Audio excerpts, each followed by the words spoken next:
You're listening to Online Pet Health Podcasts with Dr. Megan Kelly.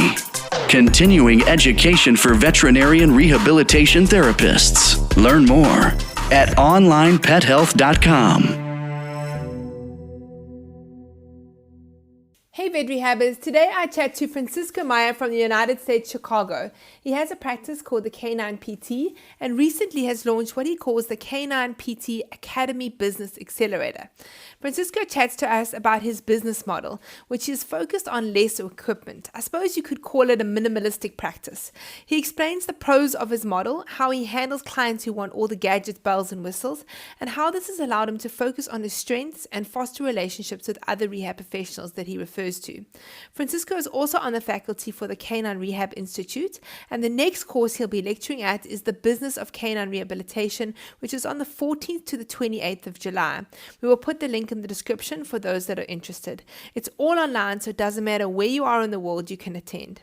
So for those of you that are interested in the business side of rehab, we also have a great download which is available in the business basics area for our online Pet Health members, and for our non-members you can access it on our free platform. It's called 12 Free Ways to Market Your Vet Rehab Practice. So for non-members, if you want to access it in the free area, you go to www.onlinepethealth.com/12 free ways, and that's 12 the number free ways. I'll repeat that, www.onlinepethealth.com/12 free ways. So over to Francisco. Hey Francisco, thank you so much for joining me. Thanks Megan for having me once again.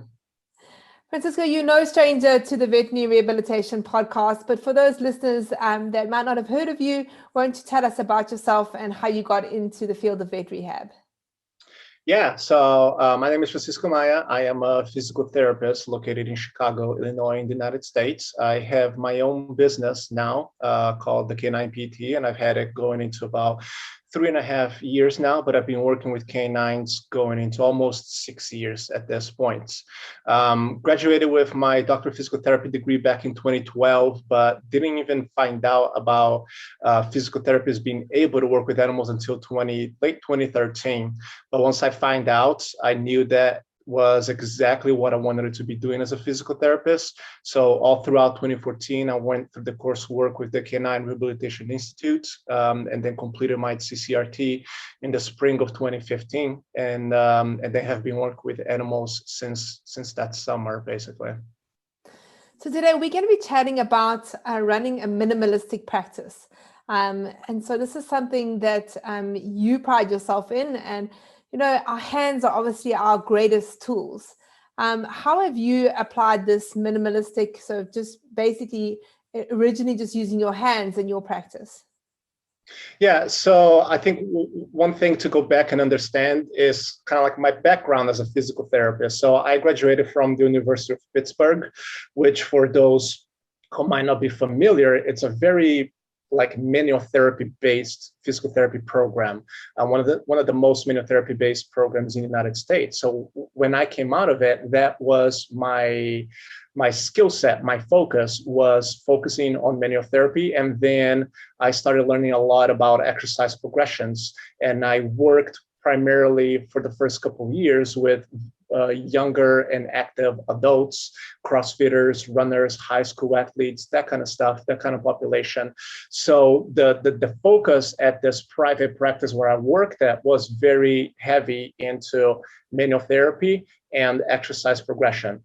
And that was how I kind of grew my skill set as a physical therapist. So when I transitioned to work with canines for the first couple of years, I worked at a veterinary clinic, and that was more of a modality-based place where, most of the patients got kind of the underwater treadmill and laser. There would be some exercises, but because the sessions were only 30 minutes long, you sometimes barely leave enough time to do the exercise, and would never leave enough time for me to do the manual therapy that I wanted it to do. So as I left that practice and I opened my own business in September of 2017, I opened my business first as a mobile practitioner. So I was driving all over Chicago, going to people's homes for it.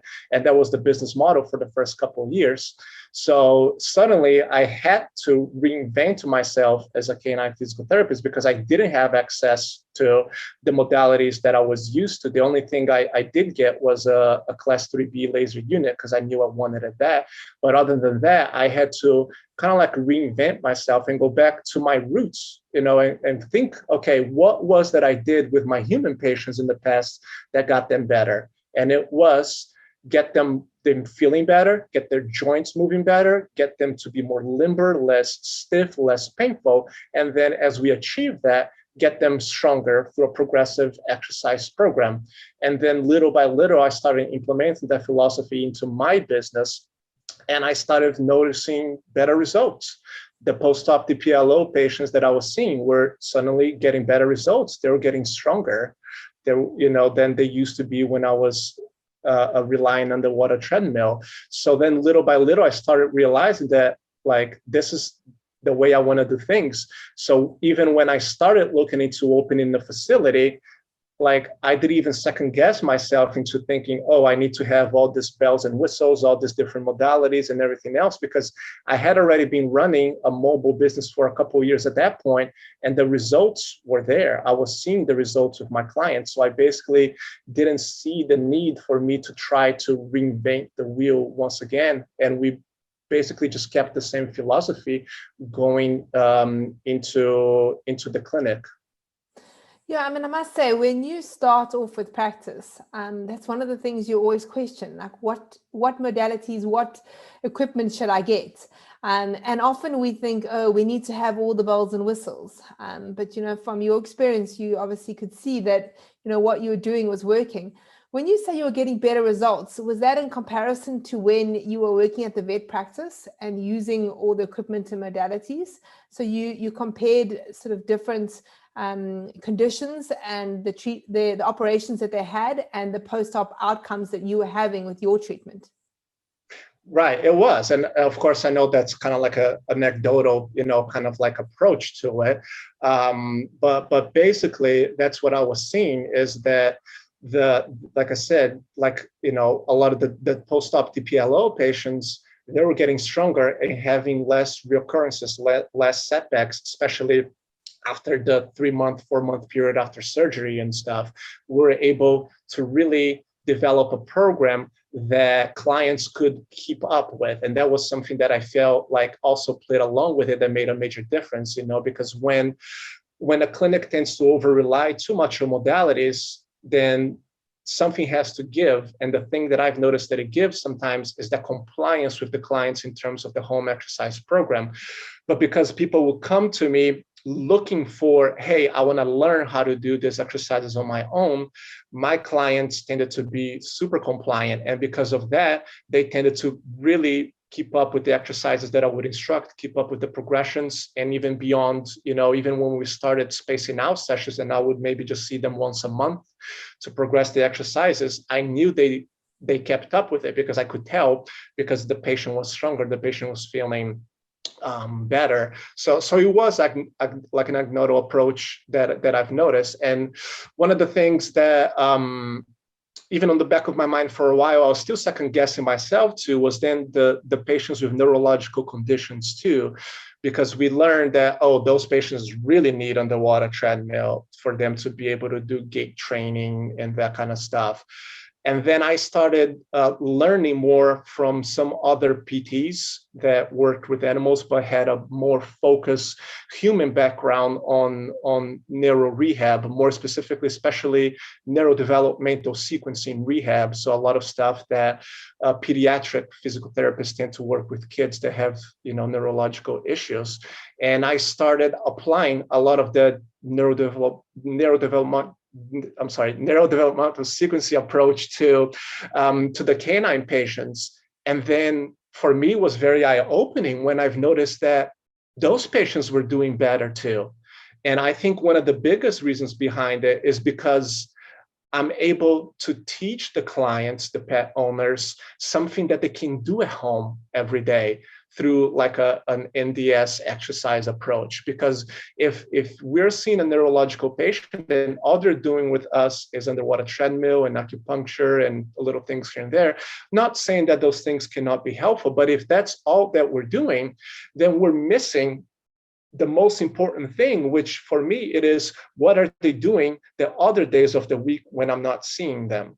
And that's what we explain to people, when they contact us asking about sometimes like, our approach and why we don't use XYZ modality, why we don't use hydrotherapy.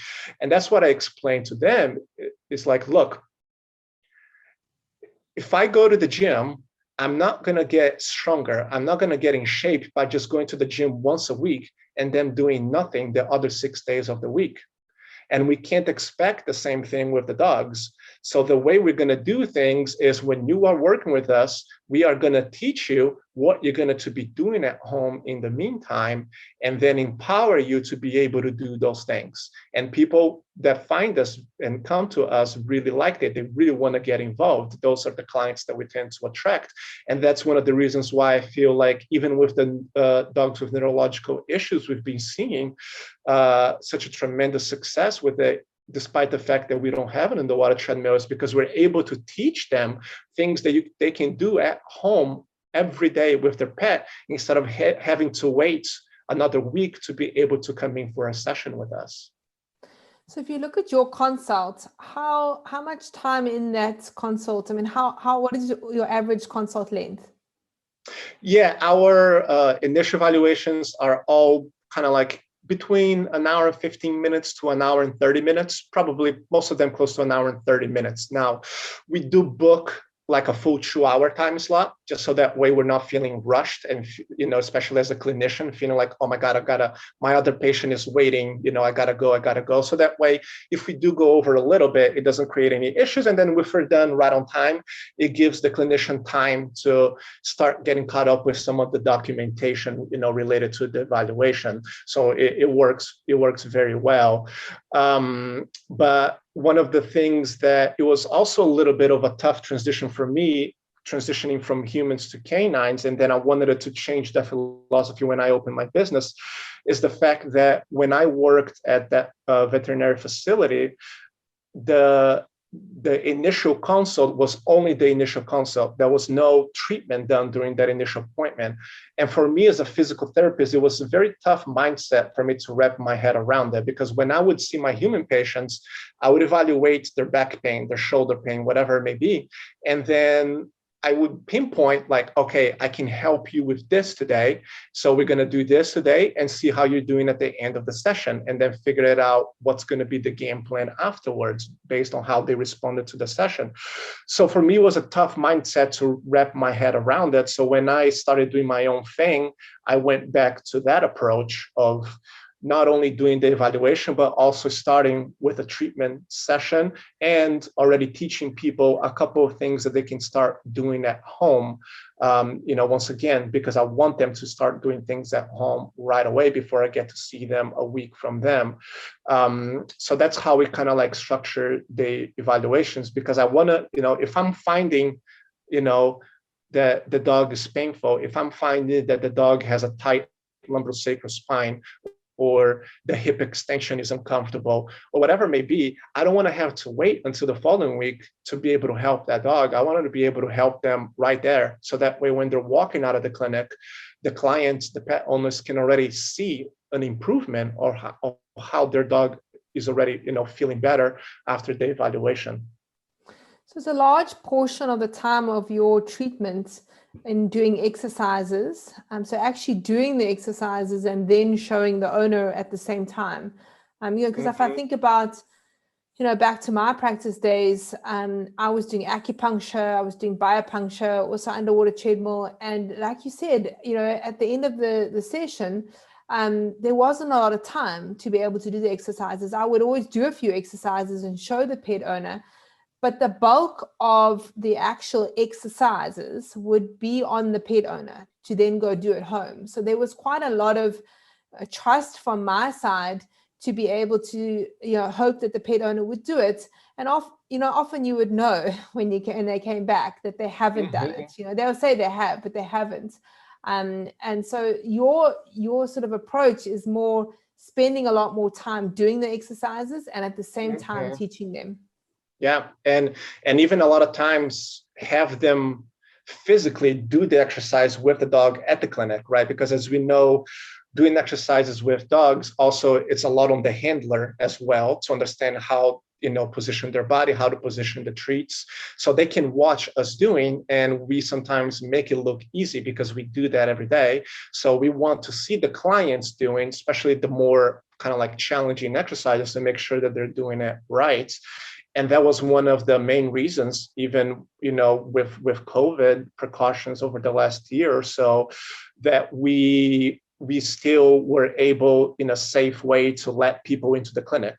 Because for us to just do curbside drop-off, it would lead into a very significant change in the way we do things, not from an operational perspective, but from a philosophy kind of way, from the way that we want our rehab appointments to go, and the way that we want the client to be empowered to go home feeling like, okay, I have a grasp of what I need to be doing, and this is what I'm going to be doing for the next 2 weeks until I go back there.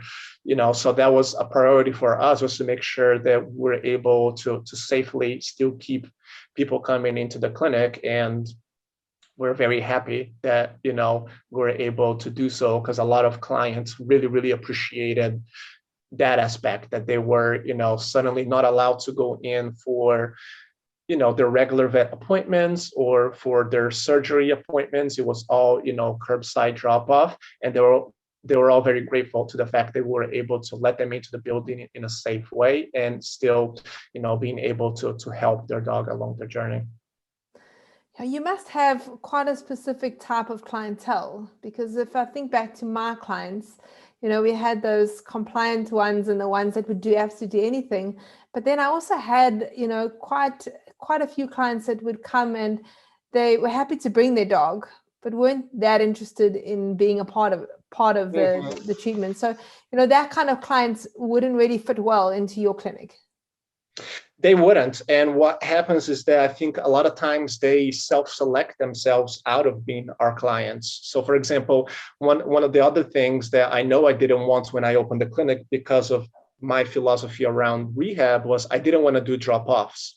Now I do understand, and this is, pre-COVID drop-offs, and I do understand sometimes why some larger clinics tend to do it, because then they can see some patients during the day, when the schedule can be kind of like slower and stuff. So I do understand the benefits behind it, but it was not the way I wanted it to do things. So when, someone contacts us at first and we start talking them through how we can help their pets, and we go through with them our philosophy of, how we do things, a lot of people at that point either connect with that, and they're like, that's exactly what I want. I want to be able to learn what to be doing at home. Or people might not connect with it and be like, you know what? I am super busy and I just don't have the time for this. I just want to be able to take my dog to you and you do your thing, right? And that's okay. So that was a mindset I had to get around. That second scenario, they weren't our ideal clients. And, and if they spoke to us and they realized that I was completely fine with that. So over time, yes, just like you said, we just starting to attract more and more of the clients that really value that, because that was the message that we're putting out from the get-go. So if you're at your clinic now, do you have any modalities that complement your hands that you use? Yeah, so we do use class 3B laser all day, every day. That was something that I got it from the get-go. That was as I opened my mobile business, that was the biggest investment I made, was to get that class 3B laser. And then we do use pen treatments as well, either with, one of the loops or with one of the beds. So we use that a lot, especially when we're doing a lot of our therapy treatment. We have the patient laying on the PAMS bed, and it's super well because it's not taking any extra time out of the session to do that, because they would be laying down already for us to do the manual therapy treatment. Anyway, so we do use those two things all day, every day.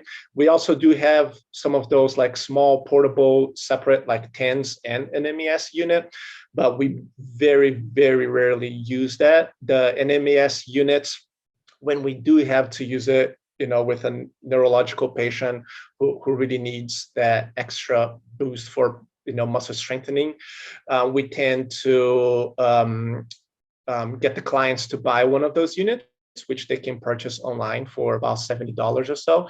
And then they bring it with them, and then we program the unit so that way they don't have to worry about the settings or anything like that. And then we show them how to do it. And then we instruct them, on how to do it safely and properly at home, because I want them to be doing the NMES, ideally at least 3 times a week, potentially even like 4 or so times a week at home.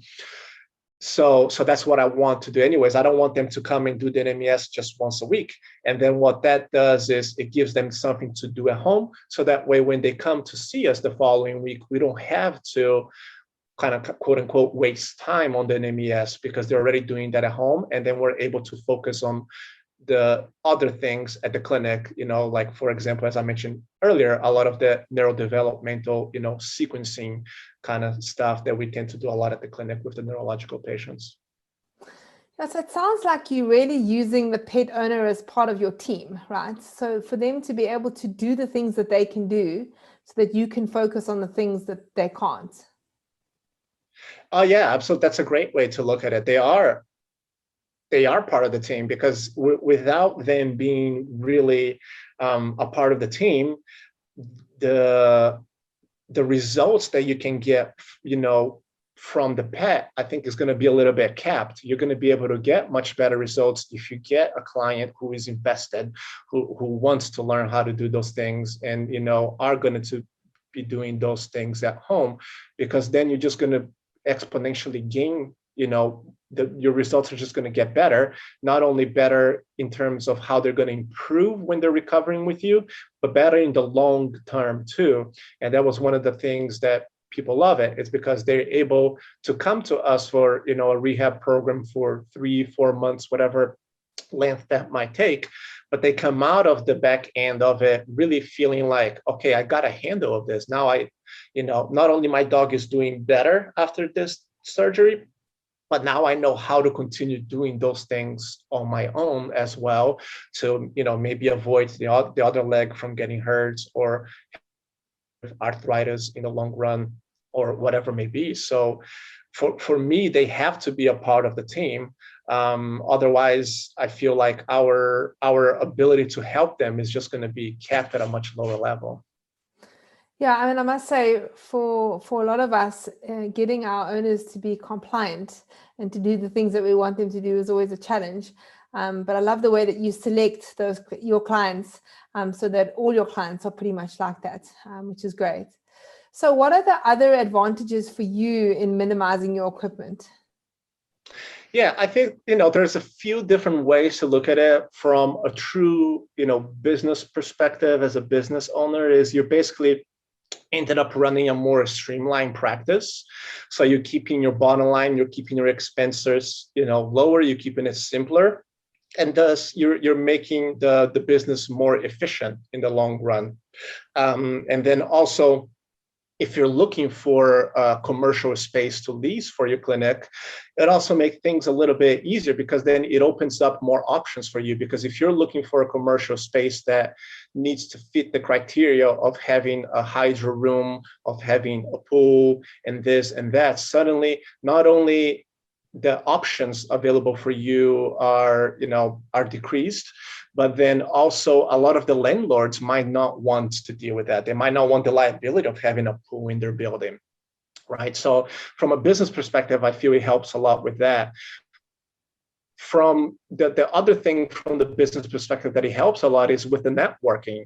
Because if someone is hydro thing and we don't offer underwater treadmill, we do have somewhere that we can refer them to go for underwater treadmill while they keep seeing us for, the exercise-based approach, the neurodevelopmental sequence approach, and whatever it is. So that can work pretty well too in developing a partnership with those places, that do those services.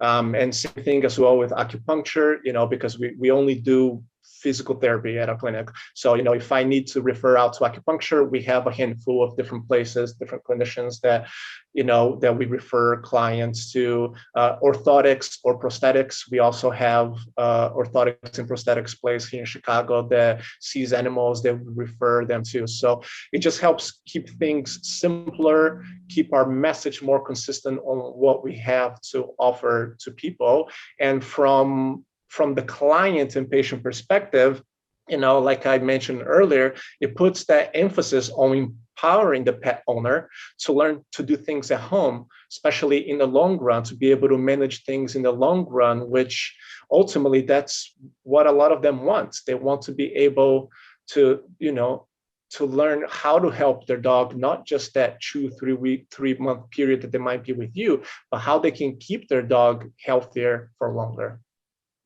Yeah, I'm really interested to see that you sort of just focused on your key qualities, and then, you use other therapists if you need them. Have you ever been tempted, for example, to get a vet on board to do the acupuncture or somebody to do the prosthetics?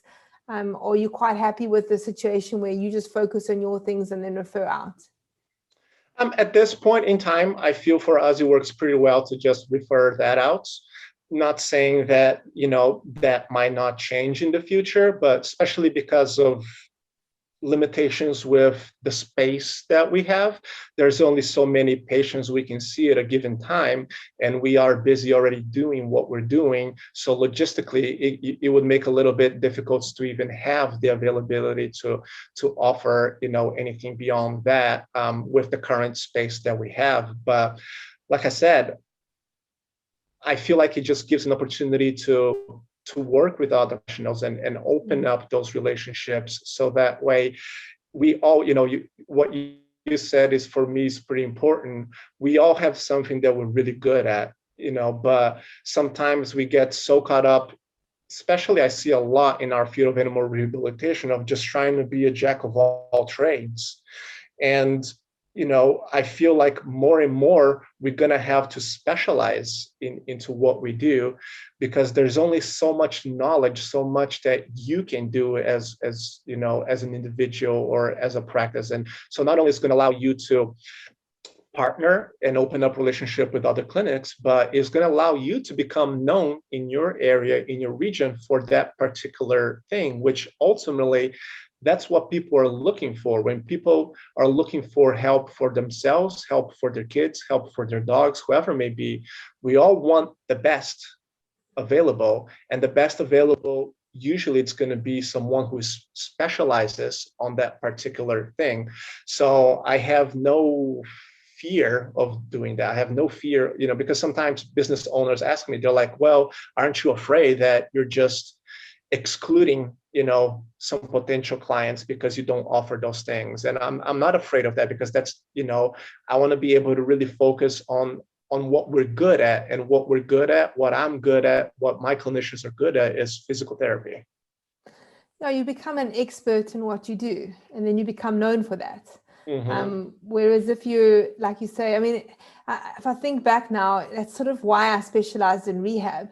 And it's amazing now, because within rehab now you can even specialize even more. But, as a vet, I hated the fact that I was a master of nothing, and I say that, I was a very competent vet, but, I didn't like the fact that I was doing ops one day and then medicine the next day. And I felt like there was always somebody within those specific specialities who I could refer to. And I didn't like that feeling. I wanted to be the best at what I was doing. And so that's why I went into rehab. I thought, I want to focus on something that I'm really passionate about. But like you say, now, even within rehab, you can, be doing prosthetics, you can be doing acupuncture, pain management. There's so many things now. It's such a growing field. And I think it's important to, and I think it's important to understand your limitations, and that's I feel like as the field of animal rehab grew 10 years ago, 15 years ago, we had to be more like jack of all trades and stuff, because there wasn't, many clinics doing what we're doing, but that's quickly changing. And as that changes, we need to understand our limitations a little bit better, and not being afraid of that. And that's something that I feel like, I was so used to in the human world where, we're all different professions. We have physical therapists, we have chiropractors, we have occupational therapists, we have acupuncturists, we have physicians. They're all different people. And then suddenly I got into the animal rehab world, and all of those could be one person kind of stuff, which once again, I understand where they came from 20, 15, 10 years ago, but I also see that, quickly kind of changing in the future as well. So if you look at the practice that you were working at before, let's just go over all the disadvantages, in your opinion, about having too many modalities and too much equipment. Yeah. And I don't want to say this is, in comparison to where I worked before, because I've consulted and coached, many other business owners since then. So I definitely have seen a trend beyond just that. But for example, one of the biggest challenges sometimes when you have too many modalities is how do you schedule those out to make sure that the piece of equipment that this patient needs for that session is available at that time that we're booking that appointment and not being used by another patient already. And also on how do we schedule their fees too, suddenly it gets too complicated sometimes when you have like a menu of different fees, and it just confuses the client, to be honest, of like, okay, why charging this for that, that for this for that kind of stuff, and it just makes complicated for the clients to understand even how you can help them, because then suddenly they just get so caught up with the financial sides of things that they lose focus on the most important thing, which it is how you can help my pet kind of thing. So I feel that that's a big disadvantage of it. And tying up to it is that they lose focus on that, and they also lose focus on what for me is the most important thing that we hammer on before, which is what they should be doing at home. Because when they got so caught up with like, oh, but I wanted to be able to do this modality, that modality and stuff, suddenly there is no time to teach them the things to be doing at home them. And I feel that can sometimes get lost. And then that also plays a big role, I feel, in the compliance issue that you were talking about with clients, because if they don't feel like we're taking the time to teach them through it, and they feeling a little bit lost on what they're supposed to be doing at home, that's when the compliance goes down the drain, because then it's just easier for them to like not do anything if they're not sure if they're doing it correctly or even what they should be doing at all. So that's the other thing. And the third thing for me, from a business perspective, it's the marketing component that, when we start spending a lot of money into these different modalities, we start to believe that we need to market those pieces of equipment to the public, because we want to try to justify the financial investment that we made it, right? So then we're suddenly, okay, now I need to market this digital thermal thing or this, weight scale platform, whatever it may be. So we start feeling the need to market that to justify our investments. But two main issues with that is that first, any equipment is just always going to be seen as a commodity. And if you market that commodity, so for example, if I'm marketing heavily, that we do underwater treadmill, what will happen to that once another clinic opens up a mile down the road from us, also doing underwater treadmill, right? The clients are not going to know the difference. They're just going to see what you're doing as the same thing that the other place is doing. And then suddenly, if the other place is offering the same thing, but for less, they're going to go get the same thing, but for less, right? So from a business perspective, that can be like a big issue, of course. And then the second issue with that in terms of marketing is that ultimately that's not what people care. They don't care about the pieces of equipment that you have at the clinic. They don't even care the services that you offer. And I dare even say they don't even care about the credentials that we have behind our name. All they care is the value that you bring to them and the results that we can bring to their pets. Ultimately, that's what they want. How are you going to get that? What is your credentials? What is your level of training? It becomes, it becomes a nuance almost if you're really able to communicate with them, how you can help them, the value that you bring it to them, instead of all those commodities, all those services and whatnot. Yeah, I mean, 100% agree with you. I think that they are looking at what value you can bring. But I do think that there is a perception from pet owners, and maybe it's because of the way things are, that people do have lots of modalities. But, if I think about the clients that I had, for example, the underwater treadmill, they would come and the first thing they want to know is my dog going in today, So there's this perception that when you use lots of gadgets and equipment, then they're getting their value for money, right? So it's our job, obviously, to show them that it's not the gadgets and it's not the equipment that they're getting the value. It's what we're doing and the outcomes that we are getting with the patient. But there is a perception from them. How do you handle that? Because you obviously, you've already touched on it a bit before, how you have clients that will talk about, what do you have? And then you explain it to them and they're either in or they're out. Can you give some advice to the vet rehabbers out there on how you handle those kind of clients that are coming in and wanting the gadgets? Yeah, because that happens at least 2 or 3 times a week.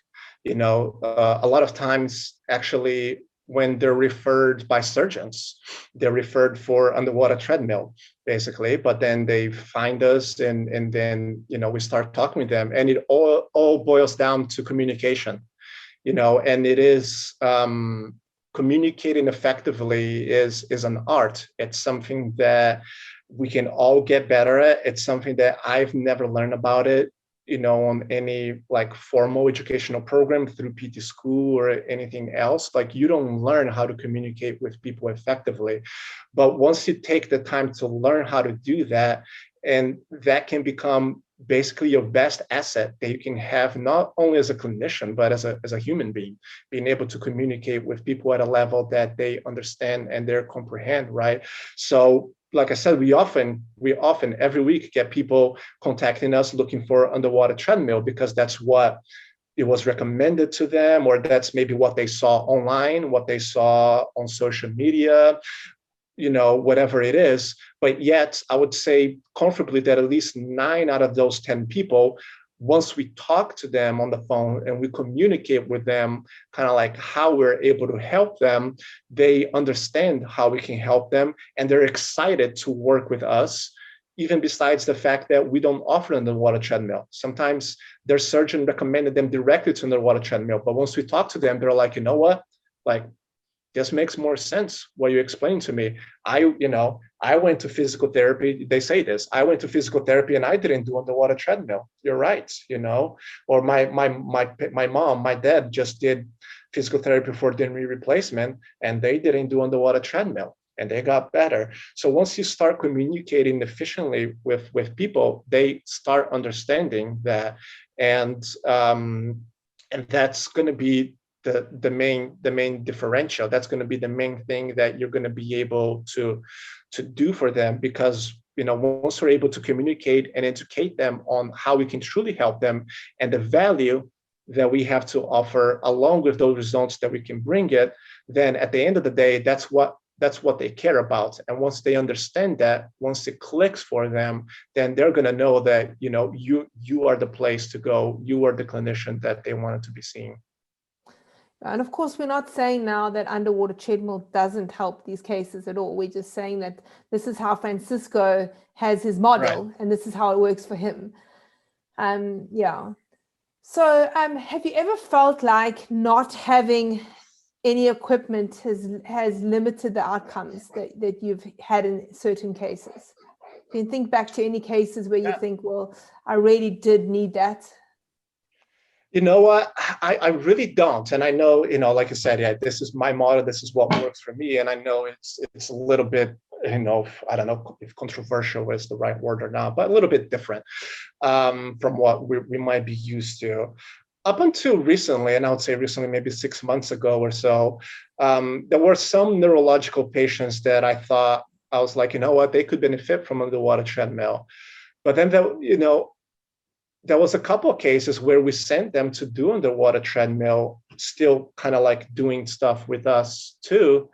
And they either didn't improve or like they got worse. And then we took a break from the underwater treadmill, refocused on the neurodevelopmental sequencing, and then those patients continued to improve once again. There is this one patient that the veterinary surgeon, the neurology surgeon, even told them that there was maybe a 1% chance of that patient ever walking again. And now just within the last month, that patient started to actually being able to like walk on her own with some support at the clinic. Wow. So that for me was the final thing that I was like, you know what, like I really don't think it is affecting any of the outcomes. And then when I do have someone that, I feel like they would benefit, like I said, from acupuncture, or someone who really wants to add something else to it, we do have the places that can kind of like complement, with their services. So it's not like I'm denying them, any of that kind of stuff, or saying that, it's going to be a waste of time or money. I explained to them basically what you said, that it's just our philosophy. It's just how we do things. Not saying that it's right or wrong. It's just the way that we have found that we can better help our clientele. Yeah, works for you. So if you could give any young vet rehab therapists any advice about starting their practice, what advice would you give them? Yeah. Well, and actually, before we go into that, the one thing I wanted to mention is that even some of the most research behind underwater treadmill for neuro patients does not support the use of underwater treadmill as being beneficial. There was a recent research that came out a couple of years ago or so that basically showed that the group that did a more exercise-based rehab and the group that did exercise plus underwater treadmill, there was really no difference, with it. So I feel a lot of the times also, you need to look at those research papers and see, okay, what is the exercise component kind of stuff? I feel that makes a big difference as well. And once again, are people doing those exercises at home too, or are they just going to the clinic and doing those at the clinic? I feel that there's so many variables that go into it that it are hard to be accountable sometimes for those research articles. But I feel like overwhelming, the body of research is not there supporting a lot of the modalities that we use, even in human PT. A lot of the modalities we use in human PT are just not supported by research a whole lot. So we just need to kind of like be aware of it. But going back to your question, sorry. So the question was advice for someone starting their own practice? Yeah. Yeah, cool. So I wrote down quite a few things because that's one of the things I really love about it. So the first thing, is to keep things simple, keep a low overhead as much as possible. You get things going as you build your clientele, and then you start thinking of ways that you can grow, expand, and all that kind of stuff. If you can, depending on where you live, start mobile. I feel that that's a great way to build that clientele with a super low overhead without having to commit yourself to a large commercial space, a large lease that you're signing a contract, for many years to come. That's assuming you're building from scratch. Now, if you're already coming into your business with some sort of clientele because of maybe, somewhere where you worked before or whatnot, then I feel that would be different. The second thing would be to master the basics. And I don't mean that just from the clinical perspective, but also from operations and marketing, meaning that, get out of the mindset that you're thinking that you're competing with like the other big rehab clinic around you or the big specialty practice around you, because we're all just running our own race and we can't comparing ourselves with this other places, with other people doing things, because at the end of the day, like, you don't know their business. You don't know, if they're even being successful, if they're being profitable. They might be busy, but that doesn't mean that they're successful, that they're profitable on the back end kind of stuff. So master the basics and be consistent about it. And imitate before innovating. And what I mean by that is ideally find someone who is doing what you want to do and learn from them. There are people out there now that have been doing or have done what you want to do, and you can learn from their mistakes. So find them, learn from them, and basically just rinse and repeat what it's working for them. Don't necessarily try to reinvent the wheel. Try to stop trying to do a whole lot of new things, and instead find the few things that works and just keeps doing those things over and over again to get the results that you want. And then once you get those few things to work well for you, then you can start thinking of thinking outside of the box and, trying different things that work for you. But especially in the beginning, just try to find someone that is doing what you do or has done what you do and just learn from their mistakes. That's going to not only save you a lot of stress and headache, but it's going to allow you to grow a business much faster as well. And then lastly, I tell this to my mentees all the time: get comfortable being uncomfortable. If you're going to be a business owner, you need to get comfortable being uncomfortable, because growing the business is painful, but nothing is as painful as just staying stuck with where we're at. Because if we get stuck, we get bored. And if we get bored, then we start blaming other people, other circumstances for our own failures or the reasons why we're not doing what we wanted to do. So for me, the solution to that is to get comfortable with being uncomfortable and embrace chaos. And what I mean by that is eliminate this thought process that I see in a lot of healthcare professionals, this kind of sequential thought process of when I do this, then I do that. When I succeed doing this, then I'm going to do that. Start eliminating that from your vocabulary. Instead, learn how to do things simultaneously, because sometimes you don't know what's going to pan out. You don't know what's going to work. And if you're just putting all your eggs in one basket for you to get to the next step, and then that doesn't pan out, then suddenly, you're going to put yourself in a potential bad situation, right? So learn how to embrace chaos and learn how to do things simultaneously, and understand that the pressure that comes along with being a business owner, which it is what a lot of times, intimidates a lot of people from being a business owner. It's a privilege, and it's a responsibility that ultimately is going to set us free. And I've spoke with literally hundreds of business owners, not just from our field, but human PT, chiropractors, and whatnot. And there is a common thing in between all of us, that we all say we want more freedom. Now, what that freedom entails as a business owner, that can vary. That can be more freedom to spend time with family. That can be more freedom to grow, to go on vacation, to grow a business beyond just ourselves. More freedom to do, whatever you want to do with the time that can bring into them. That was a commonality that I found. But the only way that we're going to be able to achieve more freedom is to accept the responsibility that's going to come along with the pressure that it is to be a business owner, and completely understanding that it's not for everyone. You're going to take the liabilities, you're going to take the stress, you're going to take the ups and downs of being a business owner, but you're also going to take the benefits. You're also going to be able to reap the benefits out of it. And in the end, if you're willing to put up with the responsibilities that come along with it, the benefits are going to outweigh those risks. So those would be my my recommendations for someone getting started.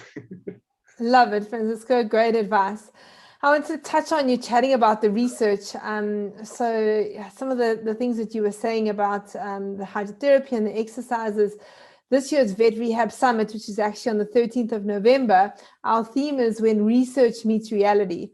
And we actually have 2 lectures. The one is about exercises. And we've got a very interesting concept. We've got a dual webinar concept where we're going to have a small animal clinician and we're going to have a large animal equine clinician, and they're going to be lecturing together, talking about the research in each particular species that they use, and how we can actually apply that to practice. So yeah, just to let you guys know, that's going to be really, really awesome. And we've got a hydrotherapy one comparing underwater treadmill and swimming. And that's going to be also with a small animal and an equine clinician. So obviously we can hear, Francisco, that you are extremely passionate about helping other vet rehab therapists. And I know that you mentor a lot of them, and you've just actually now completed a 6-week course that you call your K9PT Academy Business Accelerator. Won't you tell the listeners quickly a little bit about that and how the course has gone so far? Yeah, so back a couple of years ago now, I started a second business called the K9PT Academy, playing off the name of my clinic, the K9PT, as I kind of like started getting more successful with the business. A lot of PTs here in the United States started reaching out to me to try to learn how they could do the same thing themselves. So that's kind of like how that got started. And that has become like one of my biggest focus. That's one of the reasons why I am now really decreasing my clinical hours. I am only treating at this point about 12 to 15 hours a week. And even now we're in the process of hiring a third physical therapist. So that way, when that third physical therapist comes on board, I'm going to be completely done treating patients. And yes, I'm definitely going to miss that aspect of it, but that's going to give me time to be able to focus more on the K9PT Academy. And one of the things that I'm very passionate about is the business sides of things and trying to show people, how to not only go about getting their own business off the ground if they're just getting started, or for those who have a business, finding ways to be more profitable, more successful, and potentially grow and scale the business. And that's what the Business Accelerator is about. So it's like I said, we're just wrapping up right now. It's a 6 weeks program that we go through together as a group. This is the first time I was offering this particular program the way it is. I offer other programs in the past that were a little bit different. This is the one that is really, really focused around like the business sides of things. And I'm super excited that we have like nine people that are, really hit the ground running. And we have, the one thing that I'm really excited about is the fact that it's not just PTs. We have veterinarians as well. We have veterinary technician as well, which is ultimately, not trying to sidetrack the conversation into, legislation and, turf battle or anything like that. But ultimately, that's how I see a lot of us working together, is just us just understanding better how we all work. And I'm very excited that, I'm being able to build a community that has all of those people working together to better ourselves as business owners. But that's what the program is about. It's just really teaching how basically I have done things at my business. I taking them step by step, from marketing to, how to handle phone calls, how to sell people on the value that you bring, to how to structure the evaluation, and ultimately how to turn those patients, those clients into lifelong customers. That's something that I feel gets lost a lot of times with businesses. We're always in the mode of like, I need more new clients. I need more. And we fail to understand that sometimes we don't need more. All we need is more from the current ones that we already have, especially as you grow. Grow something by just wanting more. It's just not sustainable. So then we finish by talking how to turn those into lifelong customers, which is something we have done very successfully at the K9PT. So I'm very, very excited about this program that we're just wrapping it up. And then what we're going to be doing, because I'm not going to be able to offer it live again until next year, because this October, my wife and I are due for our first baby.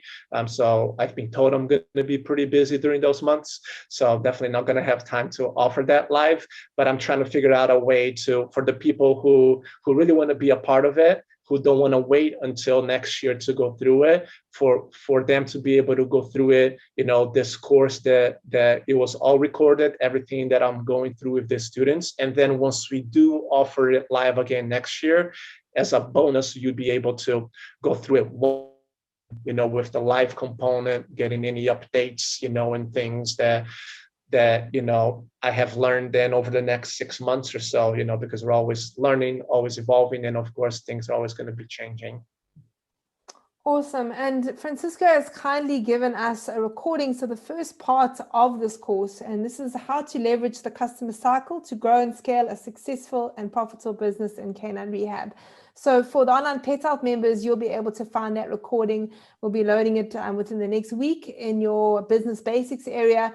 And we're also going to put this in the free area. So if you are on the online Pet Health free area, or you'd like to be able to access this, you can go to onlinepethealth.com/free. I repeat that, www.onlinepethealth.com/free, and you go into the business area and you'll be able to access that. We'll also have details of, if you are interested in carrying on with the K9PT Academy Business Accelerator, how you can do that on the website. Do you have a website that you could send people to if they wanted right now, just to find out some more information? Yeah, we'll post that in the links in case the URL has changed between this recording and whatnot. But if you go to the K9PTacademy.com, kind of like all together, it should redirect you to that website. But we'll definitely post it in the link. So make sure to double check the link for the podcast for it. Yeah, and that's K as in the letter K and then number 9, PTacademy.com. Yeah. So we'll put that in the description. Therapist, yeah. Yeah. Mm-hmm. Awesome, Francisco. It's been great chatting to you, and so interesting to hear your business model and how it works. And yeah, looking forward to hearing how people get on with the Business Academy, and well done for that. It's a great initiative and something that Online Pet Health, we're obviously also passionate about, getting people to have successful practices and be successful vet rehab therapists. So happy to support you in that. Thank you. I appreciate the support, and I appreciate inviting me once again to be a guest on your podcast. Have a great day. Bye-bye. Thanks. You too. Bye. If you enjoyed this podcast, please hit the subscribe button so you get notified every time I load a new podcast. And please, if you get a moment, head over to Stitcher or iTunes and leave me a review. It's a really lonely job being a podcaster, and so the only time I get to hear from you or know that you're out there is when I get a review. And know that I read every single one of your reviews. So to those of you that have left reviews, I want to say a very, very big thank you. Every time we get a review, it really helps to get the veterinary rehabilitation podcast out there to all the vet rehabbers all over the world. All right, vet rehabbers, so if you are looking for more continuing education in the field of veterinary rehabilitation, head over to onlinepethealth.com. Go be awesome, guys.